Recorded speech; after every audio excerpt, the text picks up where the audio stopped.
அதாவது அசுரர்கள் தேவர்கள் அந்த காலத்தில் இருந்ததுல்ல, ஆமாம் ஆமாம், அந்த மாதிரி இப்போ ஏஞ்சல்ஸ் தேவதைகள் டெவில். ஒரு தீய சக்திக்கும் ஒரு நல்ல சக்திகளுக்கும் நடக்கிற ஒரு ஒரு வார் மாதிரி ஒரு யுத்தம். அதுதான் ஒரு ஒரு தீமாக இருக்கும். ஸோ அதை வந்து ஒரு ஆங்கில வார்த்தையை அதை யூஸ் பண்ணுவோம், ஏன்னா மற்ற மொழிகளுக்கும் போய் சேரணும் அப்படிங்கிறதுக்கு.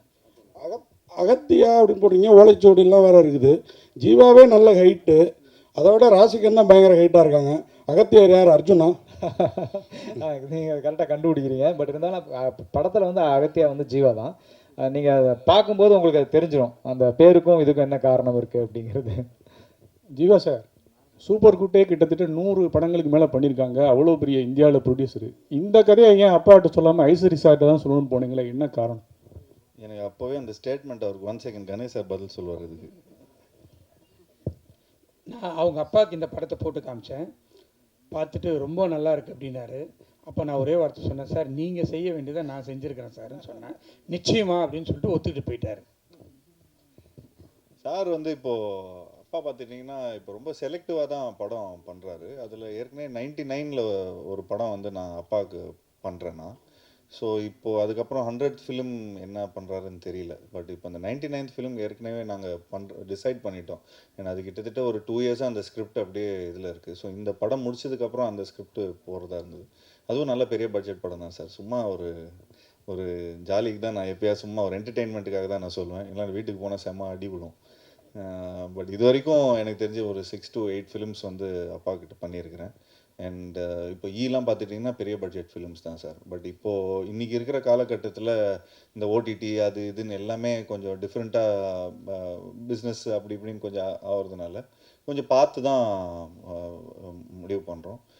பட் கணேஷ் சார் பார்த்துட்டிங்கன்னா தொடர்ந்து நிறைய படங்கள் பண்ணிகிட்ருக்காரு. இப்போது ஒரு ஃபிலிமில் வந்து ஏதோ ஒரு விதத்தில் நம்ம ஏதோ கொஞ்சம் நிறைய செலவு பண்ணிட்டா கூட அடுத்த படத்தில் நாங்கள் வந்து கொஞ்சம் அதை கழிச்சுப்போம், நாங்கள் வேறு மாதிரி நாங்கள் இது பண்ணிப்போம். பட்டு அப்பா என்ன திரும்ப நான் வந்து அது வேறு கணக்கில் நான் சொல்லணும் அதுக்கு. சார் வருஷம் பண்ணலான்னு சொல்லிட்டாரு, அந்த கணக்கெல்லாம் இப்படி எதில் வருமா சார்?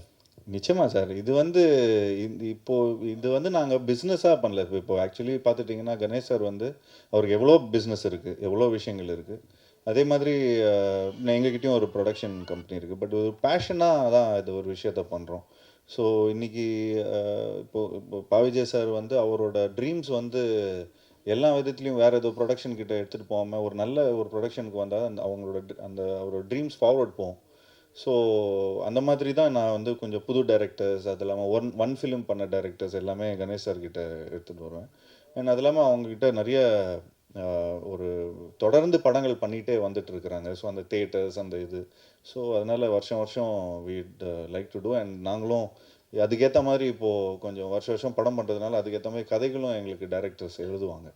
டேரக்டர் சார், சார் இப்போ வெள்ளைக்காரங்களாம் வரும்போது நம்ம ஓலைச்சுவடிகள்லாம் அழிச்சிட்டாங்க, நிறைய அழிச்சிட்டாங்க, நிறைய மறைக்கப்பட்டது. ஸோ அதெல்லாம் காட்டுவீங்களா, இல்லை படத்தில் சீன்ஸ்லாம் இருக்கா? இல்லை இருக்குது. தமிழ் அந்த ஓலைச்சுவடிகள் சார்ந்த ஒரு காட்சியை வச்சுருக்கோம். அர்ஜுன் சார் வர்ற காட்சியில் ஒரு நல்ல ஒரு அழகான காட்சி, நீங்கள் கண்டிப்பாக அதை ரசிப்பீங்கன்னு நினைக்கிறேன். ஏன்னா அது படம் பார்த்த எங்கள் எல்லாருக்குமே, இப்போ சார்லேருந்து எல்லாருமே அந்த காட்சியை ரொம்ப விரும்பினாங்க. ஸோ அந்த அர்ஜுன் சாரோட சீனில் அந்த ஒரு ஓலை சுவடியும் நம்முடைய தொன்மையான தமிழில் அவர் பேசுகிற ஒரு காட்சியும் ஒரு இருக்குது. அது நிச்சயமாக அது ஒரு நல்ல ஒரு பேசப்படுற ஒரு காட்சியாக இருக்கும். சார் விஜய் சார் வாழ்த்துக்கள். நன்றி சார். படத்தை பார்க்குறப்ப 2 பீரியடை மென்ஷன் பண்ணியிருக்கீங்க. ஒன்று பிரிட்டிஷா இல்லை ஃப்ரெஞ்சு பீரியட் வருமா? ஃப்ரெஞ்சு தான். அர்ஜுனுக்கும் ஜீவாக்கும் கனெக்ஷன் ஏதாவது இருக்குமா? இருக்குது. கதையில் கனெக்ஷன் இருக்குது, 2 பேருக்கும் ஒரு தொடர்பு இருக்கும். அது என்னங்கிறத நம்ம ஸ்க்ரீன் பிளேவாக சொல்லுவோம். என்னவா வர்றாரு சார் கேரக்டர்? ஜீவா சார் வந்து அகத்தியாவாக வர்றாரு. அகத்தியானா அதாவது கேரக்டராக சொல்லுவேன். படத்தில் வந்து அவர் வந்து ஒரு ஆர்ட் டைரக்ஷன் பண்ணுற ஒரு ஆர்ட் டைரக்டராக அறிமுகமாகிறாரு. ஸோ அதுலேருந்து அவர் ஆரம்பிக்கிற தொழிலிருந்து அவருக்கு ஒரு சின்ன ஒரு ஸ்பார்க் கிடைக்குது. நம்ம பண்ணிட்டு இருக்கிறது சரியா இல்லையா, அப்போ அவர் ஒரு கேட் ஓப்பன் ஆகுது. அதுலேருந்து கதை அப்படி ஆரம்பமாகும். ஆரம்ப புள்ளி அதுதான். அவங்க வந்து அவங்க கூடவே படித்த ஒரு லவ்வர், அந்த மாதிரி ஒரு ஆர்கிடெக்டாக இருக்காங்க ராஷிகண்ணா. டேரக்டர் சார், இப்போ நம்ம ஹீரோ வந்து ஒரு விஷயம் கேட்டாங்கன்னா கண்டிப்பாக டேரக்டர் வந்து ஹெல்ப் பண்ணுவாங்க. ஏதாவது ஒரு விஷயம் வந்து கதையாவது போடுவாங்க. ஆனால் அவர் சொல்லியிருக்க வருத்தப்பட்டார் வேறு, எனக்கு ஒரு பாட்டு கேட்டோம் கொடுக்கவே இல்லை, கடைசி வரைக்கும் என்னை வந்து ஒதுக்கே வச்சுட்டாங்கன்ட்டு. அது அப்பயே சொன்னார் அவங்ககிட்ட? இல்லை சொன்னார். சொல்லிட்டு சார்கிட்டையும் சொன்னார், இந்த மாதிரி ஒரு ப்ரொமோஷன் சாங் பண்ணலாம் சார் அப்படின்னு. இந்த படத்துலேயே வந்து 6 பாட்டு வைக்க வேண்டியதாகிடுச்சு. ஏன்னா காட்சிகள் நகர்த்துறதுக்கு சில நேரங்கள் பாட்டு வந்து இப்போ சொன்ன மாதிரி அந்த மூலிகை சாங்கில் நிறைய காட்சிகள் நகரும். ஸோ இப்படி ஒரு ஒரு பாட்டுக்குள்ளேயும் காட்சி நகர்றதால தனிப்பட்ட பாட்டு வைக்க முடியல, ஒரு டூயட் சாங் அப்படின்னு போக முடியல. அதனால தான் அவர் ரொம்ப என் மேலே ரொம்ப பிரியமாக இருப்பா அப்படி Jeeva sir. Sir Vijay sir பண்ணிடலாம் சார். வாழ்த்துக்கள் சார் நன்றி சார். எங்கே sir sir Mani sir sir Jayachandran Jayachandran sir. Sir இந்த வழக்கமாக அந்த பேய் படங்கள் அப்படின்னா ரொம்ப டார்க்காக தான் இருக்கும் படங்கள் சீன்ஸ் எல்லாம். பட் இந்த படத்தை பொறுத்தவரையிலும் ஆரம்பத்துலேருந்து ரொம்ப பிரைட்டாக கலர்ஃபுல்லாக இருக்குது. அதுக்கு என்ன காரணம் சார்? இது இல்லை, அதுக்கு காரணம் வந்து டிஓபி பதி தான். இந்த படத்துக்காக அவர் ரொம்ப ஒர்க் பண்ணி நல்லா வரணும், எல்லாரையும் ரொம்ப அழகாக காமிக்கணும். ஏற்கனவே எங்கள் ஹீரோயின்லாம் ரொம்ப அழகு தான், அதுக்கு மேலேயும் காமிச்சிருக்காப்புல, ரொம்ப பிரைட்டாக பண்ணியிருக்காப்புல. இதுக்காக ரொம்ப மெனக்கெட்டு பண்ணியிருந்தாப்புல. இல்லை அதுக்காக கேட்கல சார். இப்போது டார்க்காக எடுக்கிறாங்கன்னாக்கா இந்த பயம் வந்து கொஞ்சம் அதிகமாக இருக்கும். இல்லை அந்த மாதிரி காட்சிகளுக்கு அப்படிதான் அந்த இருக்கும். மாதிரி காட்சிகள் அப்படி இருக்கு அந்த மாதிரி. அதாவது இப்போ அந்த ஆவி சம்மந்தப்பட்ட காட்சிகள்லாம் வந்து அப்படிதான் இருக்கும்.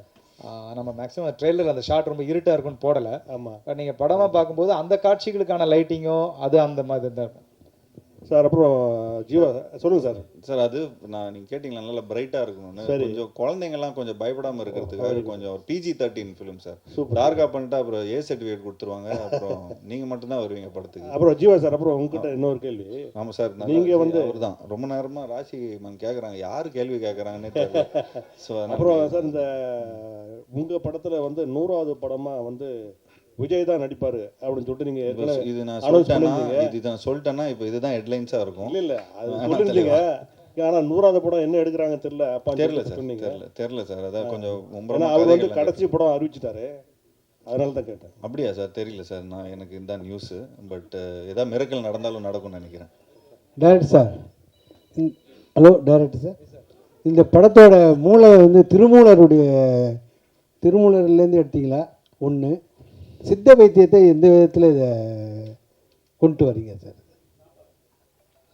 சார் அது கதை, அது ஒரு அந்த கதையோடைய லைனில் இருக்கும். அது இப்போ அதை நம்ம அதில் பதிலாக சொன்னோம்னு வைங்களேன், அப்போ உங்களுக்கு படம் ஃபஸ்ட்டு 27ஆம் தேதி பார்க்கும்போது அதோடைய சுவாரஸ்யம் லைனாக சொன்னால் இது ஒன்று தான் சார். நம்மளுடைய மக்கள் தலை எம்ஜிஆர் பாட்டு தான் சார்.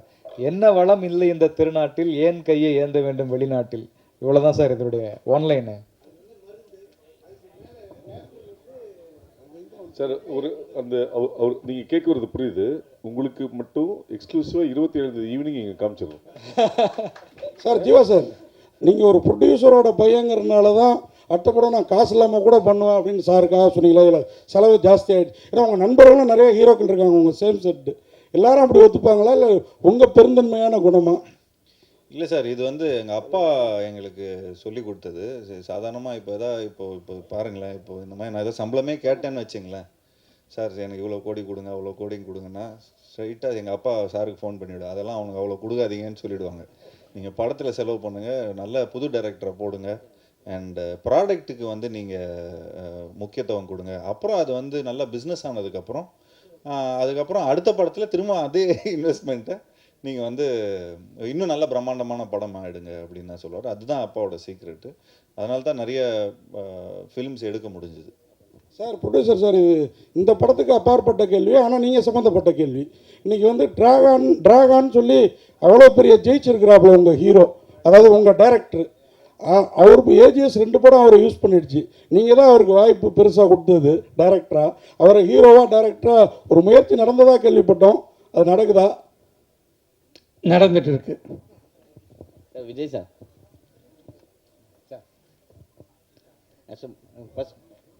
ஃபஸ்ட்டு பாடலாசிரியராக இருந்தீங்க, அப்புறம் நடிகரானீங்க, இப்போ இருந்துட்டு இருக்கீங்க. நிக்கல் நான் பேசணும்ல வந்துட்டாருல்ல, பாடலாசிரியர் இருந்துட்டு இருக்கீங்க,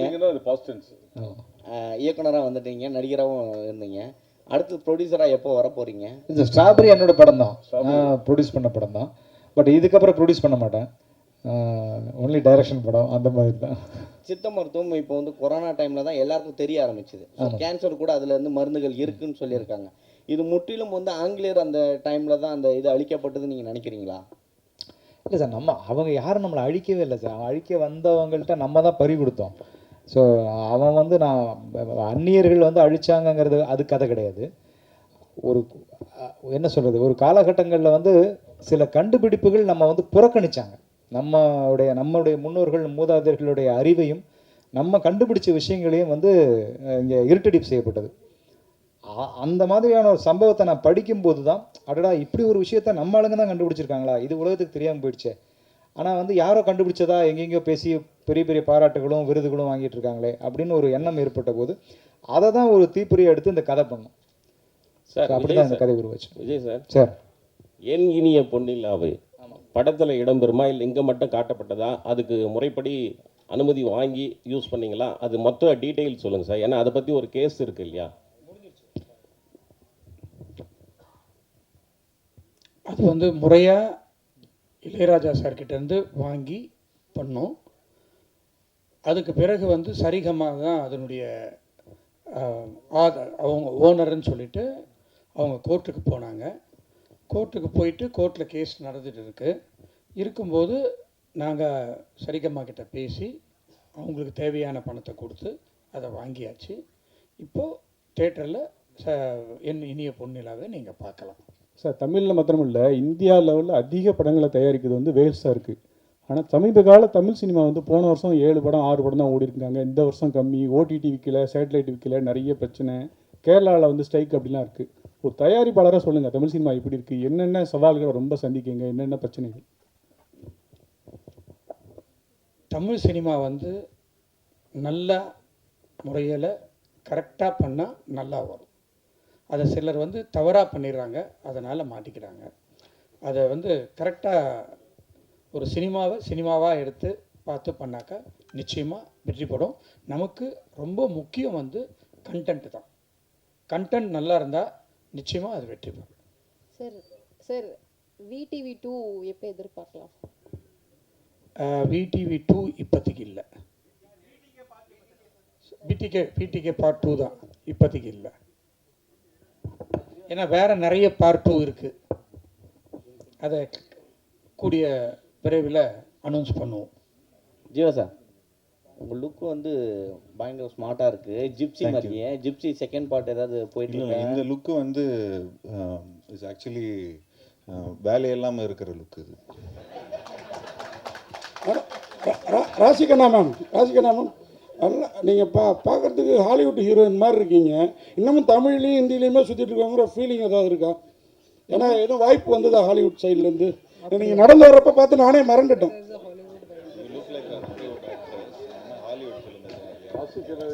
வரலையே சார், நான் வெயிட் பண்ணுறேன். பண்ணணும். தேங்க்யூ. நன்றி. இங்கே கோயின்சிடென்ஸாகவே வந்து அகத்தியா அண்ட் சப்தம் ரெண்டுமே வந்து ஒரே நாளில் ரிலீஸ் ஆகுது. ரெண்டுக்குமே வந்து ஈக்குவலான எக்ஸ்பெக்டேஷன்ஸ் இருக்குது. ரெண்டுமே ஹாண்டட் அண்ட் மித்தாலஜி அந்த மாதிரியான ஒரு விஷயமா இருக்குது. ஸோ இது யோசிச்சிங்களா? இதை பற்றி எதுவும் போயிட்டுருக்கா உங்களோட தாட் ப்ராசஸ் எதுவும்? யார்கிட்ட? Any one can answer. நானா சார், 2 படமும் ஜெயிக்கட்டுங்க. 2 படமும் ஜெயிக்கட்டும். அவரும் நல்ல டைரக்டர் வந்து அறிவழகன். அவர் ஈரம்னு ஒரு படம் எடுத்திருந்தார். ஸோ நிச்சயமாக ஒரு டெக்னிக்கலாக நிறையா எடுத்திருப்பார். அண்ட் நிச்சயமாக 2 படமும் ஜெயிக்கட்டும். அண்ட் ஸோ எங்கள் படம் இன்னும் கொஞ்சம் நல்லா கலெக்ஷன் பண்ணணும்னு வேண்டிக்கிறோம். விஜய் சார், ஆக்சுவலி இந்த படத்தோட அந்த ட்ரெய்லர்லேயே நிறைய விஷயங்கள் வந்து சொல்கிற மாதிரி இருந்துச்சு. நீங்கள் இதுக்கு இன்ஸ்பிரேஷனாக ஏதாவது புக் இருக்கா? இல்லை இப்போ சொல்லனாலும் ஓகே, எனிதிங் ரொம்ப இம்பார்ட்டண்டான புக் பிஹைண்டில் இருக்கா? இல்லை, இப்போ சார் ஒருத்தர் கேட்ட மாதிரி தான், இது திருமூலர் சம்மந்தப்பட்ட விஷயமானு கேட்டாங்க இல்லையா? அந்த மாதிரி நம்ம முன்னோர்கள் எழுதினது தான். திருமூலரும் அருணகிரிநாதர் எழுதின சில புத்தகங்கள், அதில் இருக்கிற குறிப்புகள். ஸோ இதுதான், இதை வச்சு தான் நம்ம அதை உருவாக்குனது.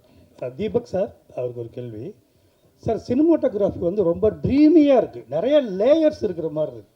என்ன சவால் இருந்தது உங்களுக்கு இந்த படத்தோட சினிமாட்டோகிராஃபியில்? ஆக்சுவலாக எனக்கு என்னென்னா சார், நம்ம நிறைய படம் பீரியட் பார்த்துருப்போம். நானே வந்து ரெஃபரன்ஸ்க்கு நிறைய பீரியட் ஃபிலிம்ஸ்லாம் நம்ம தமிழ் படங்களையும் வந்திருக்கோம், இங்கிலீஷ்லேயும் வந்திருக்கோம். எனக்கு இதில் ஆக்சுவலாக டோனெல்லாம் ஒர்க் பண்ணணும்னு சொல்லிட்டு நாங்கள் ரொம்ப பேஸ்லேருந்தே ரொம்ப டிசிப்ளினாக நம்ம நிறைய கலர்ஸ் அவாய்ட் பண்ணிடலாம்னு சொல்லிட்டு பீரியட் போர்ஷனில் நாங்கள் மோஸ்ட்டாக ப்ளூவை டோட்டலாக கட் பண்ணிட்டோம் சார். அதனால தான் எனக்கு ஃபைனலாக டோன் பண்ணும்போது ஒரு டிஃப்ரெண்ட்டான ஒரு லுக்கு கொடுக்க முடிஞ்சுது பீரியட் போர்ஷனில். இன்னொன்று வந்து நிறைய ப்ளூ மேட்டில் ஷூட் பண்ணோம். ப்ளூ மேட்னா நம்ம ஜஸ்ட்டு ப்ளூ மேட்டில் ஷூட் பண்ணிவிட்டு அப்படியே நம்ம போஸ்ட்டில் கொடுத்துட்டா ஒரு பேக்ரவுண்ட் வச்சுருவாங்க, அப்படி கிடையாது. நம்ம நம்ம வந்து டோட்டலாக அந்த பேக்ரவுண்டில் இந்த எண்டு லேயர் வரைக்கும் என்ன வருதுன்ட்டு ரீட் பண்ணிவிட்டு இங்கே ஃபோர்க்ரவுண்ட் லைட் பண்ணால் தான் நம்மளுக்கு வந்து நாளைக்கு அந்த அந்த ப்ளூ மேட்டை நம்ம ரீப்ளேஸ் பண்ணும்போது அந்த லைவ்னஸ் கிடைக்கும். அது கன்ஃபார்மாக இந்த படத்தில் நம்ம வந்து ஆடியன்ஸாக ஒரு விஷுவலாக ஒரு 100% ஒரு விஷுவல் ட்ரீட்டாக இருக்கும். அதே மாதிரி சார் ஒருத்தர் கேட்டார் ரொம்ப பிரைட்டாக இருந்ததுன்னு சொல்லிட்டு. ஹாரர் சீக்வன்ஸ் ஃபுல்லாகவே ரொம்ப ஹாண்டடாக தான் இருக்கும், ரொம்ப டார்க்கு அது மாதிரி தான் இருக்கும். நாங்கள் எதுவுமே அது இப்போ நீங்கள் பார்த்து இதில் ரிவீல் பண்ணல. நீங்கள் 27 படம் பார்க்கும்போது உங்களுக்கு அந்த ஒரு ஃபீல் இருக்கும் சார் கண்டிப்பாக. ஜியோ சார், இல்லை வேலை வெட்டியே இல்லைன்றீங்க, லுக்கு சூப்பராக வருதுன்னு சொன்னீங்க. கதை சொல்கிறதுக்கு யாரும் வரது இல்லையா உங்ககிட்ட? ஆமாம், கதை சொல்கிறதுக்கு வரது அப்படிலாம் இல்லைங்க. ஏன் கதை சொல்கிறதுக்கு வரது இல்லை, ஏன் சொல்ல மாட்டாங்க? இவ்வளோ டேரக்டர்ஸ் வந்து இன்ட்ரடியூஸ் பண்ணியிருக்கிறோம். எனக்கு தெரிஞ்சு எந்த ஆக்டரும் வந்து இவ்வளோ புது டேரக்டர்ஸோட ஒர்க் பண்ணதில்லை. ஐ திங்க் அந்த பெருமை எனக்கு தான் போய் சேரும். அண்ட் நிச்சயமாக நான் இப்போது நம்ம பிளாக் படத்தோட டேரக்டரோட ஒரு படம் பண்ணுறோம். அதுவும் கூடிய சீக்கிரம் அனௌன்ஸ்மெண்ட் வந்துடும். அண்ட் அது இல்லாமல் சூப்பர் குட்டுக்கு ஒரு படம் பண்ணுறோம். அண்ட் அது இல்லாமல் இன்னொரு ஃபிலிம் இப்போது நாங்கள் வந்து ரிலீஸ் ஆகணும், ஒரு காமெடி படம் பண்ணி. நானும் ஒரு டைரக்டர் அமைச்சிருக்கேன். ஆமாம், அவரும் ஒரு சந்தோஷம்னு ஒரு டைரக்டர் அமைச்சிருக்காரு. ஸோ இந்த படம்லாம் ரிலீஸ் ஆனதுக்கப்புறம், அந்த கலெக்ஷன்லாம் போனதுக்கப்புறம் அதுக்கு ஏற்ற மாதிரி சரி பட்ஜெட்டுக்கு ஏற்ற மாதிரி நாங்கள் எங்களோட கதையை கேட்டு அதை முடிவு பண்ணலான்னு இருக்கோம். ஓகே, என்னது எது? இல்லை அது சஸ்பென்ஸ். அது அனைவருக்கும் நன்றி, வணக்கம். தேங்க்யூ.